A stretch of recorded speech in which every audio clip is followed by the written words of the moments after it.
one thing that I would like to direct our attention to at some point is this conceptual continuity. I mean, was there an overarching theme to all of Frank Zappa's work that, we could put it all into context? Yeah, you know what he said? He had different answers.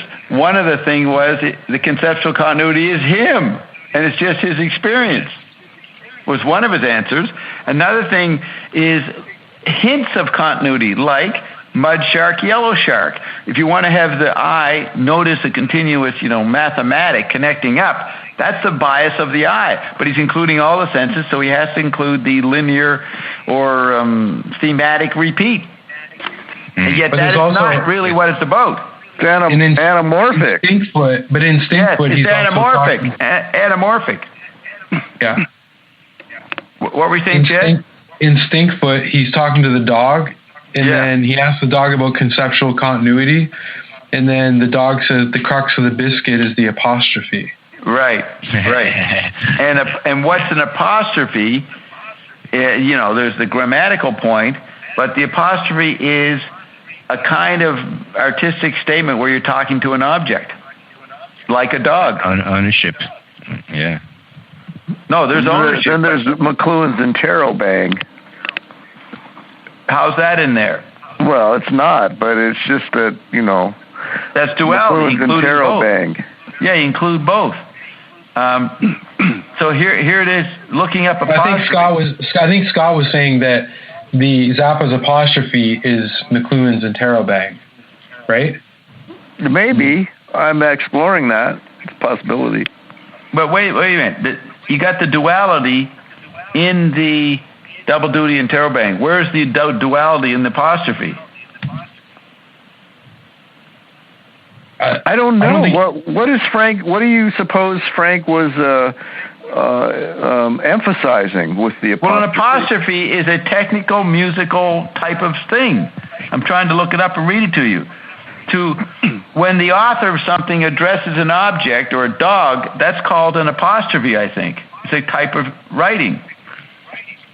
And that album is all about talking to the dog, as part of it. So I'm trying to find that definition here. Is there somewhere in there where he says something like the question is in the apostrophe or something like that? No. Well, here we go. Apostrophe is an exclamatory rhetorical figure of speech when a speaker or writer breaks off and directs speech to an imaginary person or abstract quality or idea. In dramatic works and poetry written in English, such a figure of speech is often introduced by the exclamation, "Oh," like capital O. Right. It's like it's the Menippean digression where Woody Allen, has McLuhan talk to the professor, and then he comes and talks to us and says, "Wouldn't it be great if life was like that?" It's like it's almost like an aside. Yeah. And it but it raises a question mark, and what is the question in the apostrophe? What is the I don't know. That's the double interrobang. Are you quoting something about a question? I don't know why you're bringing up question. I don't know. But isn't the double duty interrobang, the question mark and the apostrophe juxtaposed? You can't go into a question mark unless you got a fucking precedent in the back of your past. Now, what the hell? Why? Is it defined somewhere that an apostrophe is a question mark? Is there a line in one of the songs that says that?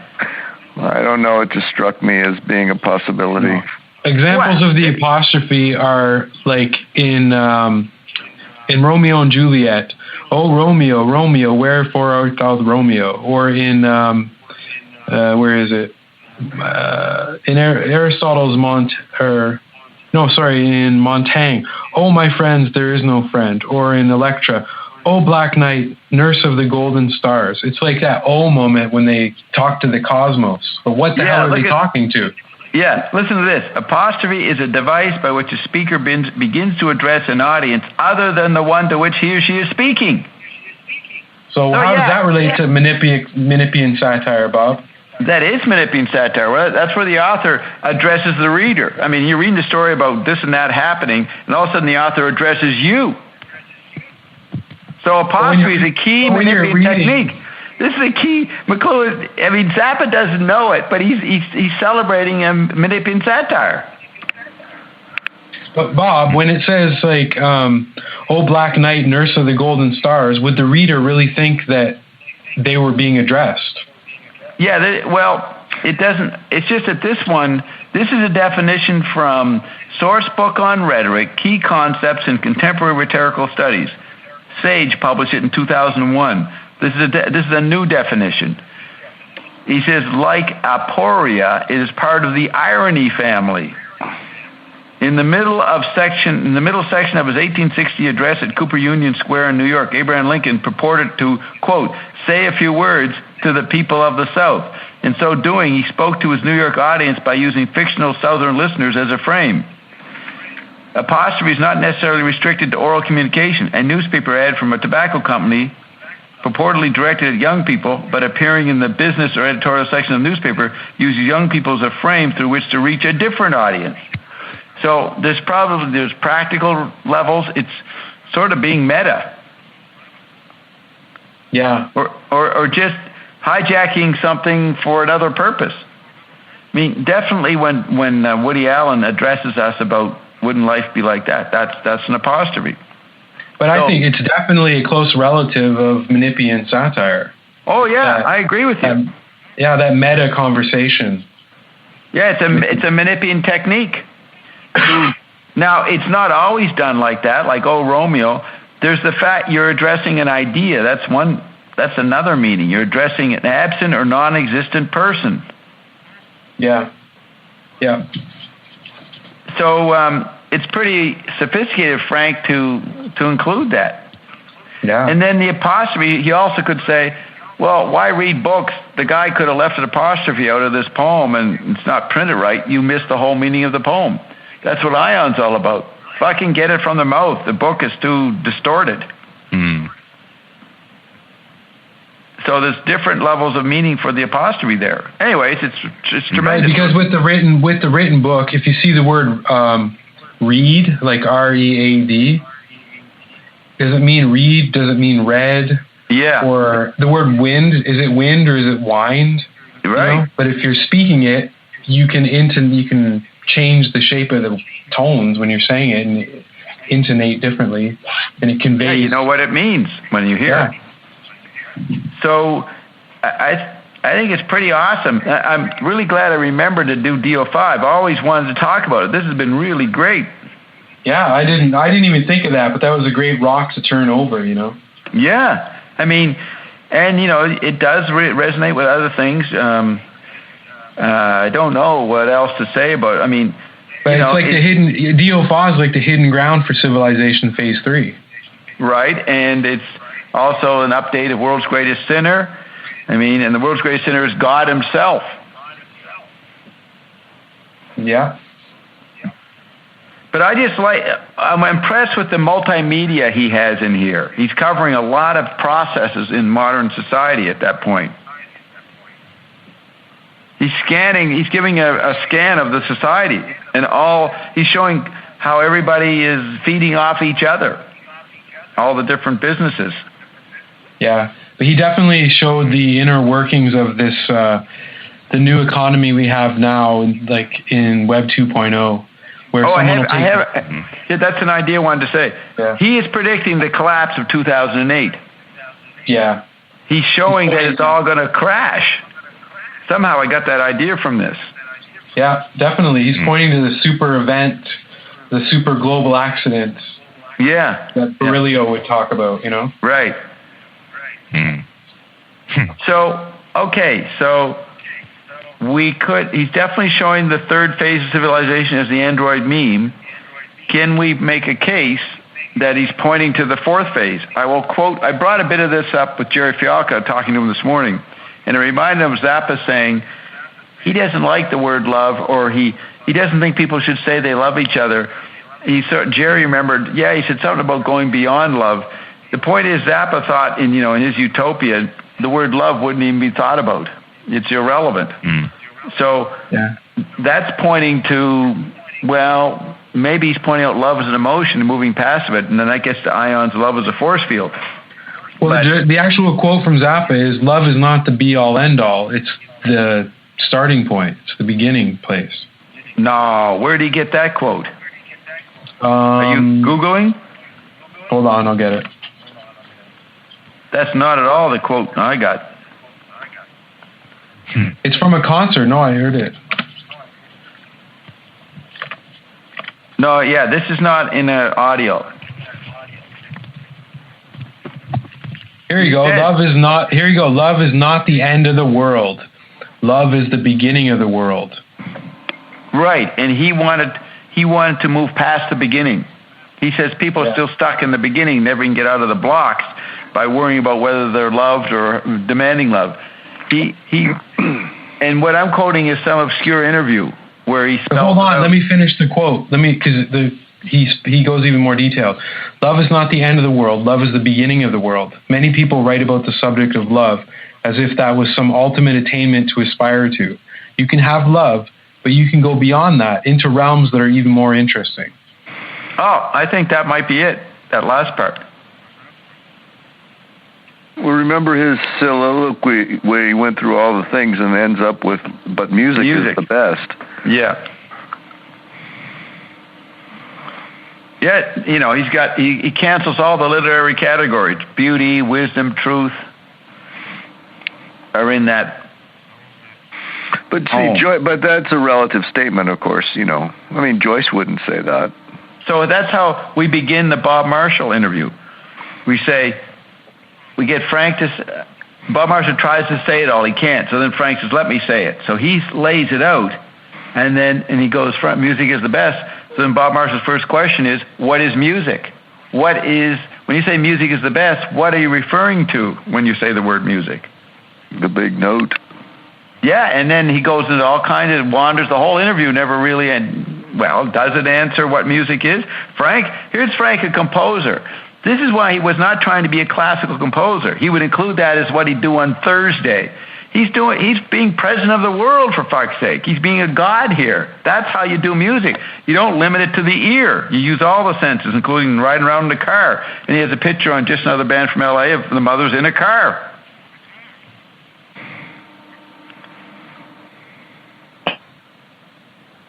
It's multimedia. It's McLuhan and Finneg's Wake in musical form, or in entertainment form. Yeah, I think the big thing is how it's full circle from his beginning place with the world's greatest sinner and the bicycle and the.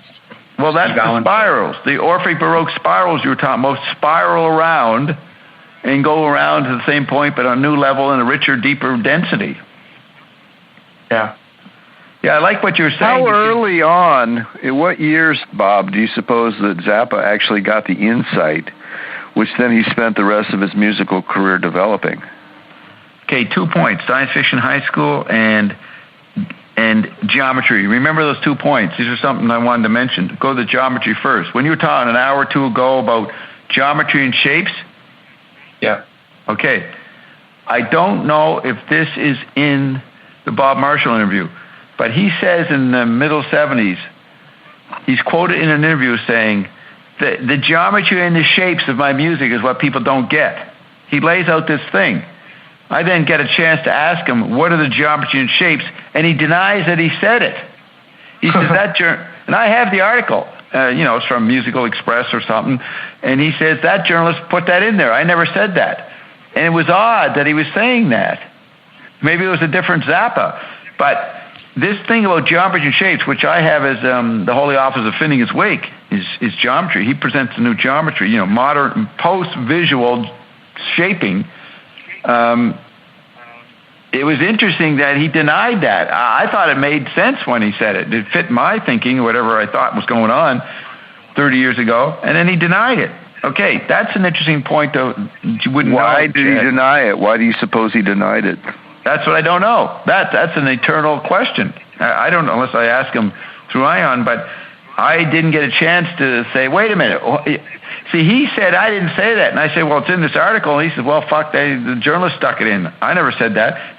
He was curiously adamant that he didn't say it. Now, if Chad's right, actually, what's the crux of the matter? He didn't want to admit it. He didn't want to admit that he does design things that way. Why? Because it would be giving away a trade secret? Something like that, or the identity of his larger... See, you go to the interview in 1971 where he first talks about conceptual continuity and that circular thing he did for Warner Brothers, and he said, "Hey, snazzy executive, why don't you promote the mothers? Here's what we do."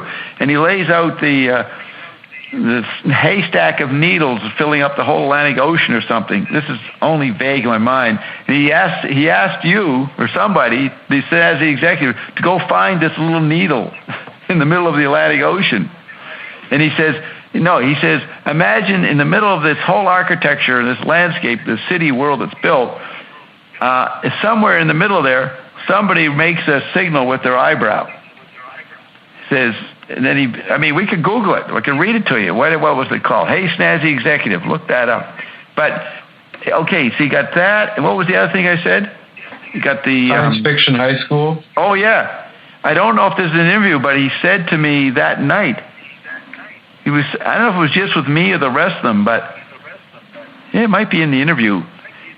He said, when I was in high school, I read a science fiction story, something, where all you had to know was one word, and you were a functioning member of the society. If you knew one word, a particular word, you were accepted. And he said I was describing McLuhan stuff or something, and he thought, for him, he thought I was talking about an insight that came from, and he lays out where it came from. Reading a science fiction book, where in a society all you had to know was one word. That's like the word that makes the market. I mean, I didn't get him a chance to talk more about it, but it's interesting he said that. So Scott, he figured out when he was 18 or something. What year would that? What years would that have been? 58, 59. 1958. So what was going on? Can we say that there was a media sensory dynamic going on at that time that would have... Yeah, Sputnik, satellite. Now, here's the incredible... Like Zappa, I don't know who I used to say this to, somebody. Zappa was miming McLuhan instinctively. Oh, yeah, me and Nelson used to talk about this, Nelson Thal, that McLuhan would go around and tell the artists... Oh, yeah, like Nelson used to say he met the Blues Brothers and different actors and this and that. He said, I always met these artists. They never knew what they were doing. They could not state it. Yet McLuhan comes along and states what they're doing, but the two don't meet. So in Cucamonga, when he takes over the studio, he makes it a little spaceship. He designs it to be a little rocket ship. He's aware of, going up to the Sputnik is happening and Telstar and all that satellite stuff. He's immediately projecting that his studio's out there, and there's where you get the satellite conductor thing. And you know that Warhol made the factory all silver because it was the inside of a spaceship. That's right. I remember that. They were tuning. Now here's the thing. McLuhan says TV is already an archetype in the early 60s. That means it's gone past art form. I mean, it's almost too fast. In 62, the satellite's gone around, but it also means in the satellite is pretty well may become an art form. So Zappa and Warhol are picking up on it. They don't know they're doing that. Like Warhol just says, I like that silver lining because I saw it on a NASA shoot or something. You know what I mean? Mm-hmm. But the outsider looks at the framework and you start saying, look, the symbolism of that is a figure ground effect. Now, I don't take any of this seriously, Scott. Do you know that's what Ion said about me? He said, Bob, you lay out a pattern, then 10 minutes later you fucking drop it and move on to something else. You're driving people nuts. Are you laughing because you remember him saying that? Did you hear that, Chad? Well, I've heard similar things said. Yeah. Yeah. And I'm just giving you patterns. I was also reading at the very same time you were saying that in the Bob Marshall interview. There's a point where the interview is going great, and then all of a sudden there's a question that Zappa kind of objects to. And when I'm asking about his girlfriend. Yeah, and then you ask, and then and you use, or what was it? But you were sexually involved, and he says, yeah. Then you ask, and you use condoms, and he goes, no. Then you go, you were careful, and then that's it. He goes, well, this is something that I believe is not germane to our philosophical conversation. I made him go conservative. Yeah. He actually developed a fucking prickliness about certain invasion of his privacy. Yeah, but when I heard this in the interview, like in the audio version, I laughed my ass off. It was just like, what are you doing asking Zappa? Be careful. Like, it's like a father talking to his son when his son comes back from a weekend bender, you know. You got him, be careful. No, it's even more intimate. First of all, how did you hear that? Where do you hear the interview audio? When you published it in August. What? In August, you put it on the website. You put it on the Dupes website, a link to the audio interview with Zappa.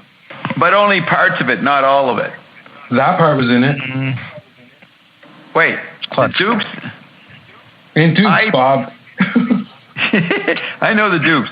I would never post the total fucking audio. You did, Bob. You did it.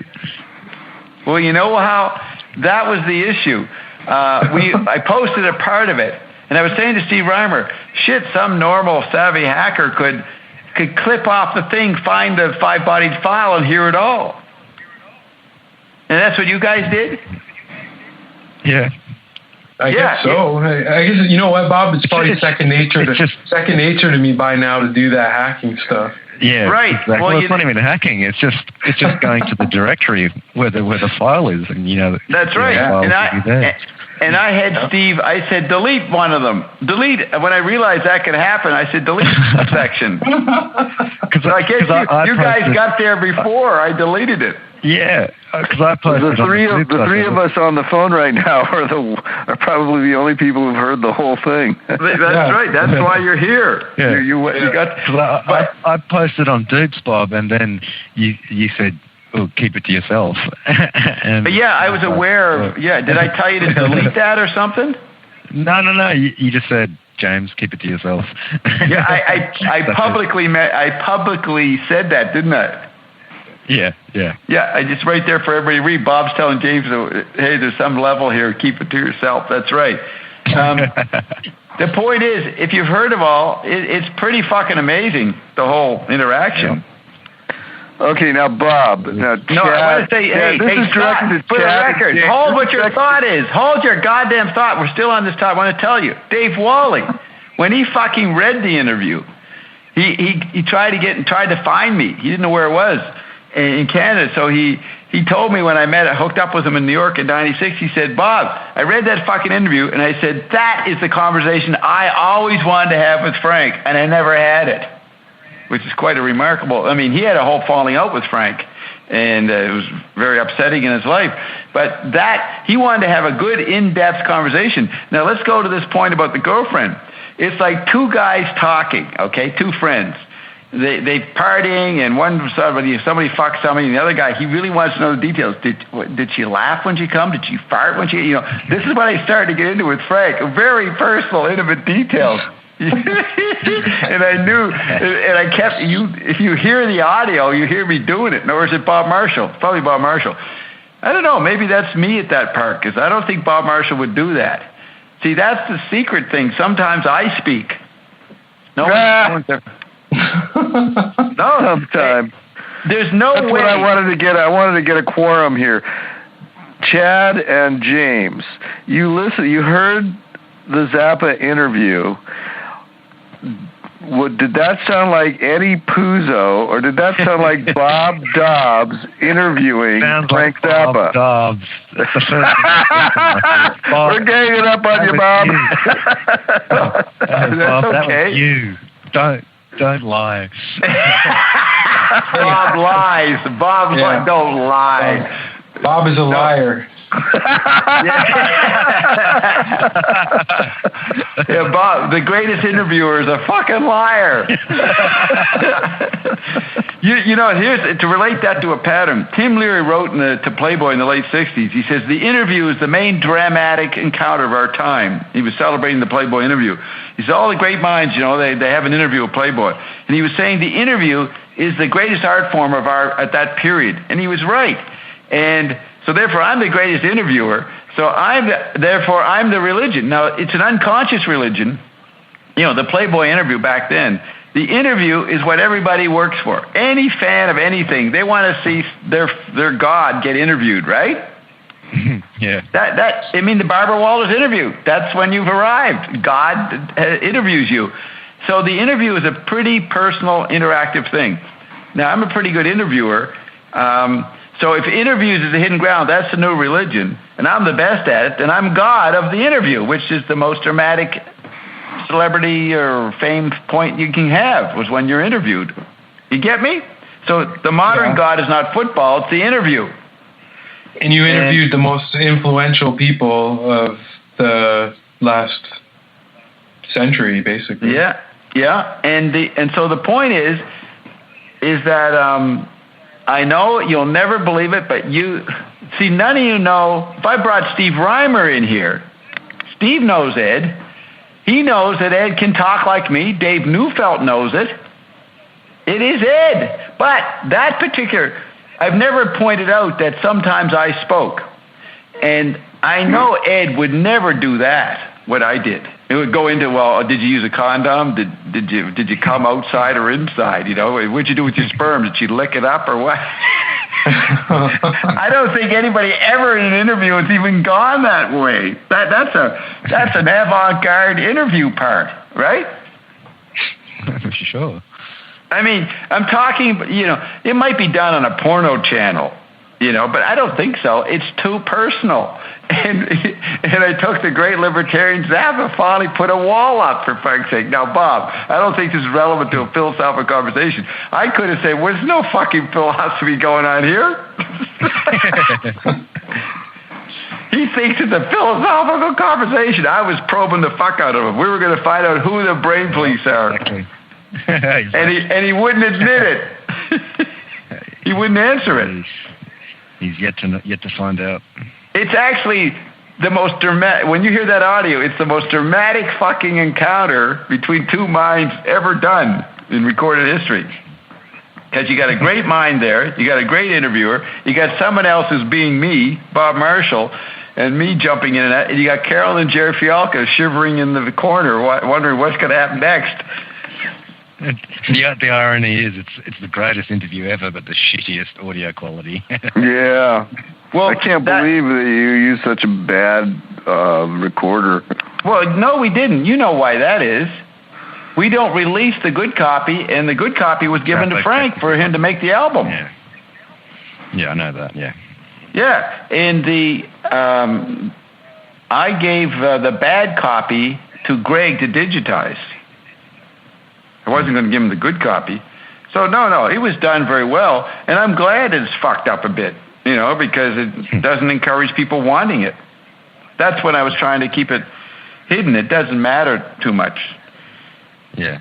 And, the one guy who almost got it was Greg Duffel, who I didn't know in 1989, but he was taping everything. You know that story? No. He almost got it off of CKLN. Yeah. What I did... Okay, I wanted it all played, so I told Bob Marshall, do it, I think it was once every 2 weeks, do it the middle of December, New Year's Day, that's the way it worked out, the Sunday, and 2 weeks later, middle of January.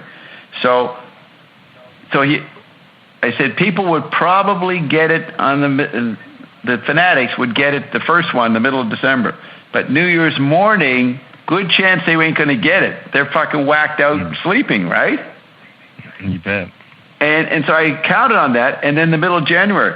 Well, Greg Duffel, he was on it. He was going to get it. He didn't. I don't know how much it was announced ahead of time, how long it was, but he made sure that he was going to tape it. But one of the days, his father had to do it because Greg had to go away, and his father forgot to do it. He would have been the only guy to have it. Because there were people, once it was transcribed, people would come down to the station, we'd give it away as a gift or something. They say, can I have the audio? That's what they really wanted. I said, no, we're not giving out the audio. Because I didn't know in early 89. I mean, it was basically in suspense for about 2 years while we waited to see if Frank was going to use it. That was the first reason. Frank was going to put it out. Yeah. He recognized it was great. But the Bob curse happened, and he died 2 years later. He didn't die. He got cancer 2 years later and announced it. The Perfect Crime, Bob. The Perfect Crime. Yeah. Yeah, and read Baudrillard on that book. Read that book. It'll fit what I'm talking about. You're right. It is the perfect. Now, what I'm quoting. You know what I realized the 2-year cycle applied to? Chris Story. Yeah, that's right. I went in and fucking nailed him on April 4th. I nailed him on the day Marcia McLuhan's wife died, April 4th, 2008, or widow. So I'm trying to teach him this and that about what's going on, and he was intrigued and was going to be I didn't even make an appointment. You know the story. And then he's going to be like, have 15 minutes with me. 3 hours later, he's telling his wife to shut up. Fucking wanted to keep talking to me. She kept calling. The daughter called and she called. But the point is, he died 2 years later. So Len Horowitz. What other people fit the 2-year pattern, Bob? Allen Ginsberg, William Burroughs, Zappa, Tim Leary, 93 to 95. Okay, it works. And we probably shouldn't say this on a public recording. It's been recorded. Whoops. Oh, shit. What the fuck? They'll never find me. And if they do, they'll die in 2 years. Let me see. First they have to listen to 4 hours of us talking to get to that quote. Yeah, that's right. Yeah. And then they have to find you. Yeah, the new monastery. You got to put up with this painful shit for hours. And the fun that all of a sudden Bob starts exposing his dick and all the good stuff. Talk about a needle in the Atlantic Ocean. Yeah. You know, it was funny once in some interview. I think it was, the guy, Randy Copang. He interviewed me, but he garbled the hell. He would throw in his own words when he typed up the answer. It was like the most ridiculous. It's the only thing that I don't let out there. Remember that, Scott? Yeah, I remember. He would interview me, type it up, and then put in his own garbled fucking craziness in my answers. And you probably might find it all slack. And in the interview, he said something about, he brought the Church of Subgenius. And he said, what did you tell them at the bar in 1978 that got them all worked up? I said, I told them who killed Kennedy. And so that basic thing is there. Well, years later, Staggs finds it, and he's ranting on about, what the fuck? He never told me who killed Kennedy. I said as a joke to Randy, like, that's not really what I told him. It's not the way that's not what impressed him. But I knew it would drive him up the wall. And they're all yelling and screaming, he fucking says he told me who killed him. I find it quite hilarious, being a great Menippean. They're all yelling about what an idiot, what a liar I am, because I claimed I told him who killed Kennedy. Oh, yeah. Okay, so where were we at? The murder. Okay, the murder. Bob's hit list. Hey, hold on 1 second. Wait. I just did a search because I thought I saw that interview before, something with you and Randy Copang. So I find it. No, wait. I found my way onto this forum where your names are both mentioned. And it's like some guy says, do you guys know Bob Dobbs? And then this one guy replies, yes, I've researched him also. Although I'm relatively confident that Bob Dobbs and Randy Copang are one and the same. I'd never heard that before. Listen.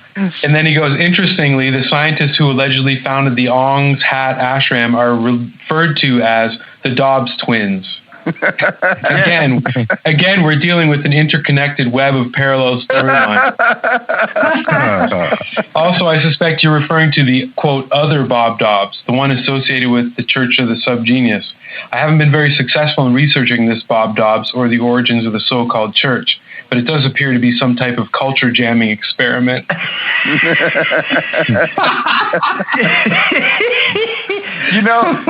anamorphic, Bob. That's anamorphic. It is. I mean, Randy Copang getting into the mix, that's new.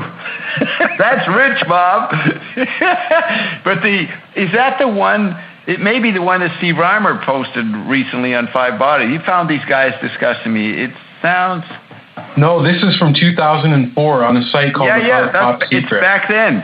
And what happens is the guy who's talking about me, he wants them to stay on topic. No, this guy's a Canadian or something, and they won't do it. They just digress and fly off into something else. Yeah. But why are we talking about that? There was last time I talked to Randy Kopang, we were talking about Guffey. Yeah. And why, you guys lost touch with one another. And Randy said to me with great seriousness, "Oh, you know Bob, but you don't know the dark." What did he call you? He just says, "You don't know the dark Bob." I know. I heard this, and I called up Randy and called him on this. But tell me some more about it. That's all I remember. Yeah, you were talking about the 2-year rule or whatever, the two-year cycle thing. Right. I'm just thinking who died. Let's see. I got Jerry to talk to Garrett by phone and almost do a surreptitious interview of Garrett about 1990, and Garrett died about 2 years later. Let's see. Dr. Beater. Wait till you hear. Well, have you heard the beginning? Did we play it last time, the Beater interview? When me, you, and Scott talked last week, didn't we? Yeah, I played it. We listened to some of it or something, from from Hand Signals for the Blind. Right. Well, Beater, that's December '86. We get him involved in the Go Deal, and he's dead 4 months later. What about Mae Brussel? Mae Brussel. She dies in '88. This is a new pattern, sorta. The interview with Peter in December 14th, 1986, where I'm getting him involved in the Go Deal, he's dead a few months later. The Mae Brussel interview, which you haven't heard, is me doing research with Mae, very involved, creating a pattern and talking about what information I gave her. She dies 2 years after that. It's like you bring Bob in your life. Bob gets personal with you. It's like the Reaper. Bob shows up. You start interacting like Ginsberg and Burroughs did. You fucking die. It's the kiss of death. Mafia. Yeah. Here's how Nelson saw it. We used to joke about it at CKLN. I used to tell other programmers, "Let me come on your life. I will kill you. Let me call your life. Let me come on your program. Let me come on your life. I will kill you. Let me come on your program." And so I'd get on there, and we start talking and just fooling around. Then they'd say, this Mae Brussel stuff you put out, it's pretty interesting. And they just batter on some superficial level with me. And then suddenly I'd give a pattern about something, and they'd go, "Wow, I never thought of that." Their mind would be inflamed. That's what I call death. I'd kill them. They come and laugh at the same time. Yeah, and they would get they're all trying to be cool DJs. They've seen everything. And all of a sudden they'd be going, "Wow," they'd be all innocent and childlike again. That was my murder. So we used to joke about that, me killing people in the interview format. But Nelson started to notice that a lot of the old McLuhanites, like Eric and Zingroni, they couldn't take me. And Nelson used to be proud that he was the only one who could take me. He said, they come, they meet you, Bob, they get involved, and if they fucking don't get it, they go nuts, they die. And he would list off Zingroni, and all these guys pretty well died. So that was a running thing in the 80s. And then it started to happen. Literally. So the only one I can think of is Dave Worster. He's the only one that survived. Yeah, now Worster, and it turns out he's very significant in the whole ion thing. Exactly. Yeah, he's still vital. Yeah. Now Eric McLuhan is hanging in there okay, and I don't think he's been keeping up with Bob. Well, he's not necessarily hanging in there. He's very ill. He's been ill for years. Well, he's not dead. He's been some of us would say he's dead. Ones who know him. No, people, friends of mine in Toronto who know him. Yeah, but he doesn't follow the two-year plan.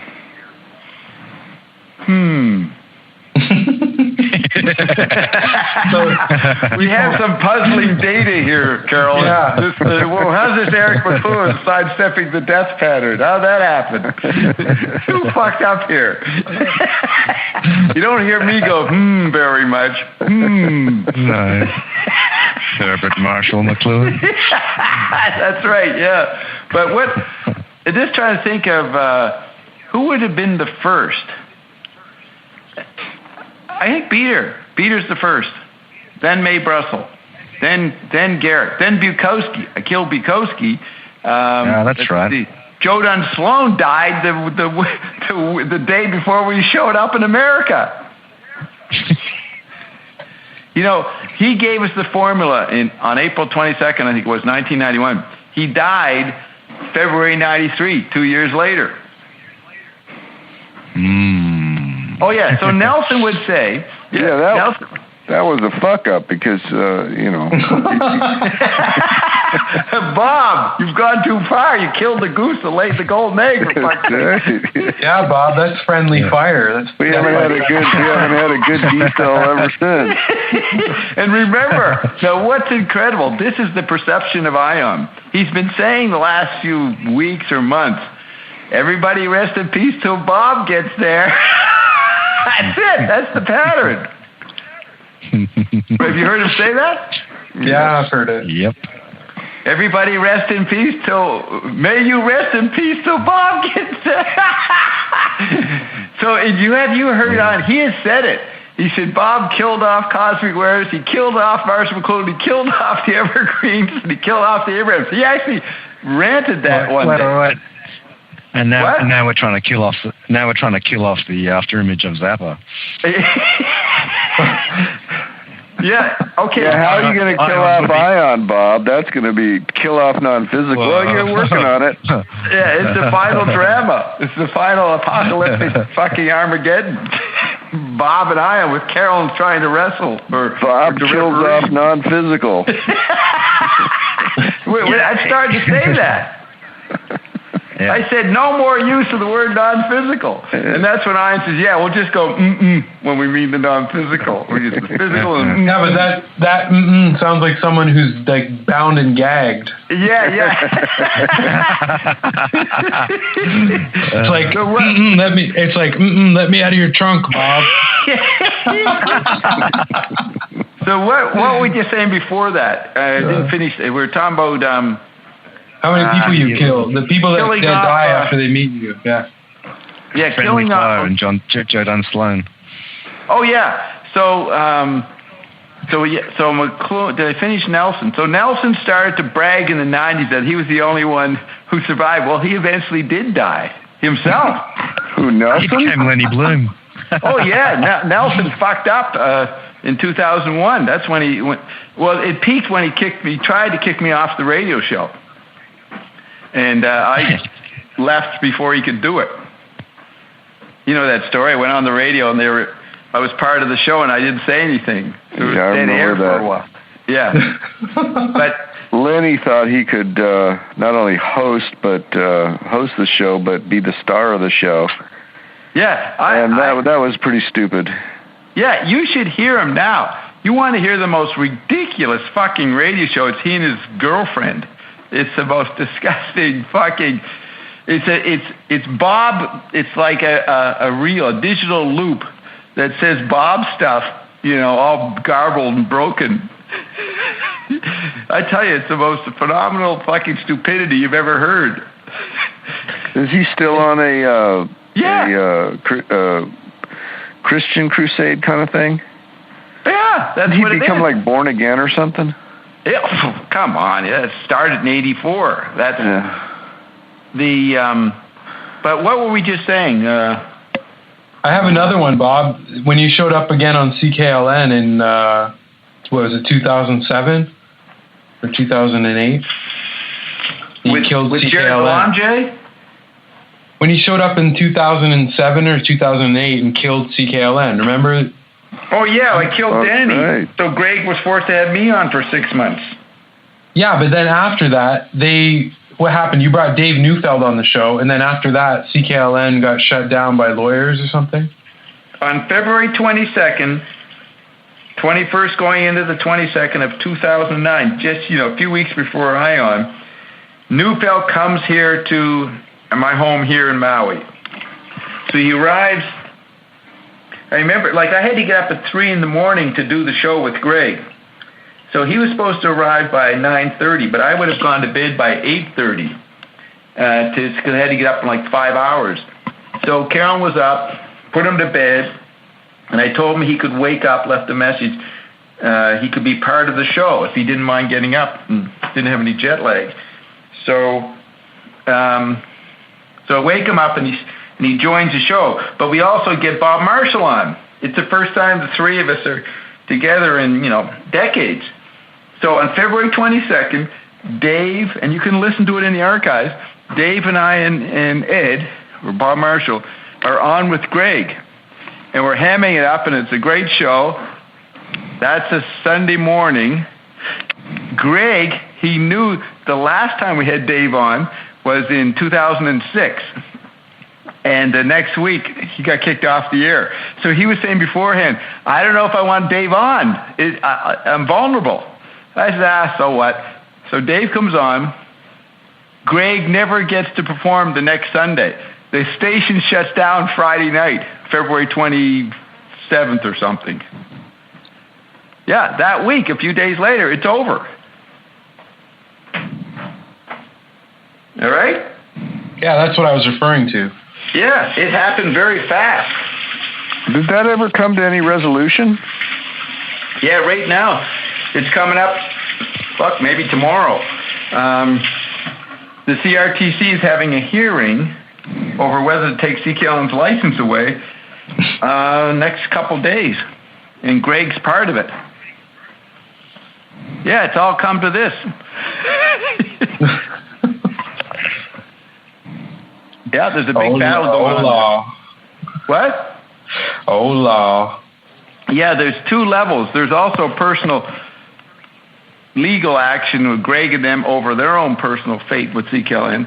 And Greg asked Steve Reimer about a month ago to disconnect all the Greg, Bob, CKLN shows the last few years so that the enemy camp and CKLN can't use the audio as representative of corruption or something. So we had to disconnect all that for another few weeks, so that they couldn't download it and use it against Greg, something he said when we were on or something. So now let me see who else. There's been a lot of people who've died that aren't famous. We showed up and and they had a good time, and then they were gone.